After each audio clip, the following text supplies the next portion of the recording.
So it's almost St. Patrick's Day, which is one of my favorite times of the year. I'm not one iota of Irish, but I love to celebrate the holiday, and I have so many Irish friends, and who doesn't love a good soda bread? So, and of course, here's the debate: caraway seeds or no caraway seeds? And I'm definitely a no caraway seeds person. So come on over and I'm going to show you how I make my soda bread recipe, which is from one of my very dear friends. I actually met her the day after I was born. She lived in my neighborhood. She was my neighbor. She's been my friend. She's my gumara, which is, she was my sponsor for when I made my confirmation. And she's been my partner in crime for a long time. So she gave me her mother's recipe. And so we're gonna start off with this recipe. So I'm gonna make a double batch too, because hey, you can never have enough soda bread. So the recipe calls for 4 cups of flour. If you want the recipe, just let me know and I'm always happy to send it to you via email or text or whatever. But it calls for 4 cups, so I'm gonna do 8 cups to make 2 batches. And then it is barking, everybody's barking. Anyway, then it calls for a teaspoon of salt. So we're gonna double it. So I'm putting 2 teaspoons of salt. And then you would think that soda bread has a lot of baking soda, but it actually has a lot of baking powder. So it's 4 teaspoons per recipe. So I'm gonna do 8 teaspoons. It's 2, 3, 4, 5, 6, 7, 8. Don't you love that the baking powder has this little leveler that's on the container? I really love that. That's a great tool. And then it calls for 1 teaspoon of baking soda. So we're gonna do 2. So 1, 2. And basically you just take your little mixer thing and just mix this up so that everything gets incorporated. That takes all of 2 seconds. And soda bread really is easy to make. And hey, you like the hair going on here? I don't know what I'm doing with the hair, but trying to get it out of my eyes. Okay, so that's that. Then what you do is you get 5 tablespoons of Crisco. And who even uses Crisco anymore? I think this is the only time I ever use Crisco. But 5 tablespoons of Crisco, and we're gonna double that, so that's 10. So let me count: 2, 3, and it's supposed to be heaping. 4, 5, 6, 7, 8,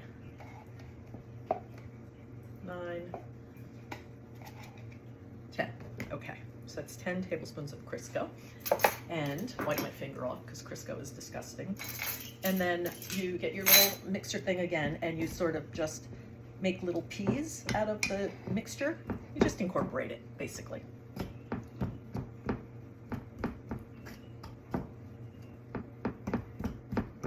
So this weekend, I'm gonna do another video at the end of the week, but this weekend, I'm gonna be marching in the St. Patrick's Day parade for the first time in all my life. I've never, ever, ever marched in the parade. Not even when my kids were little. I don't know why, but maybe I was the person that waved to them and took pictures and all that kind of stuff. Although I don't remember my kids really even marching in the parades. But anyway, nonetheless, I'm gonna be in the parade with my seniors, my social senior group that I started. And we're gonna have some antique cars along with my seniors. So whoever wants to walk can walk, and whoever wants to drive can drive in the antique cars. So it's gonna be very cool. So I hope you guys come out and wave to me because I want to see people I know there. So, all right. Anyway, so this is what it looks like. It's just little tiny peas. Can you see that?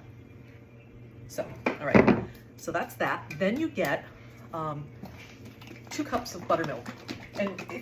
And so we're gonna double it to be 4 cups, which is actually a quart.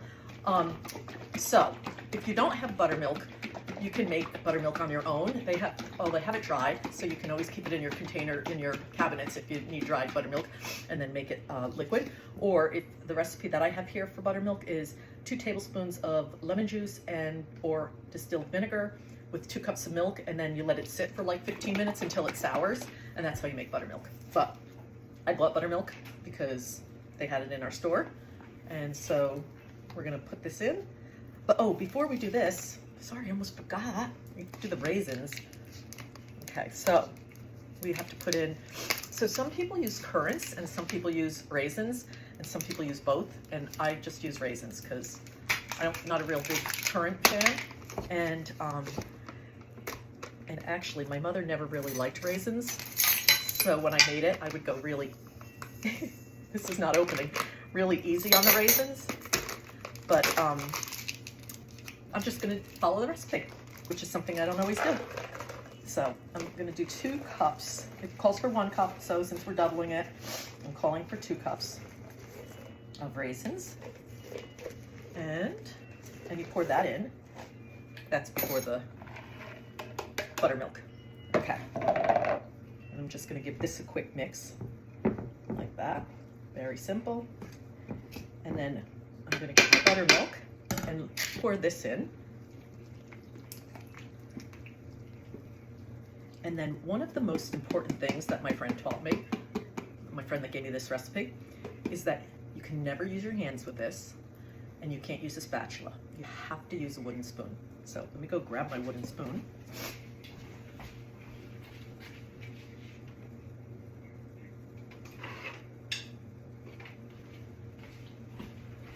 I think it's some sort of Irish curse if you make soda bread without using a wooden spoon. So anyway, so we're gonna mix this up, and you don't over incorporate it.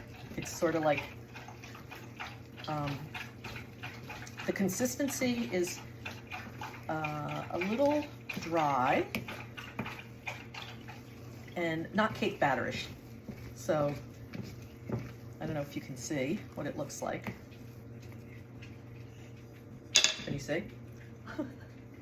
Anyway, all right, so let me get my pans. Okay, so I got my pans, and I use cookie sheets, although some people use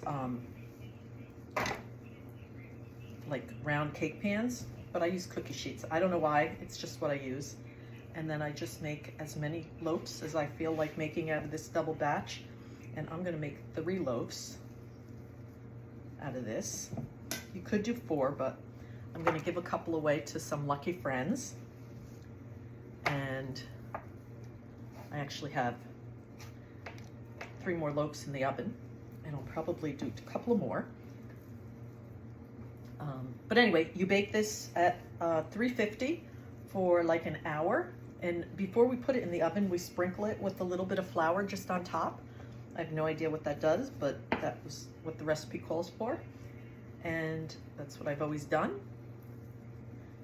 And then I always eat it right out of the oven because it's hot and it's bubbly and so yummy with some Kerrygold butter. So good, right? So these are my loaves. I have 3 of them. Can you see? 1, 2. Here's the 3rd. And I'm just gonna sprinkle a tiny bit of flour over them, like that, and pop them in the oven. So thank you for watching. Happy St. Patrick's Day to all of you. I know I have flour all over me. It's I'm such a slob when I bake it. I never use an apron. But anyway, happy St. Patrick's Day. Okay, here's the finished product, one of the many finished products. I have to tell you, I already cut one open, and it was so good. I slathered it with butter and shoved it in my mouth while it was warm. It was really good. So if you want some soda bread, come on over.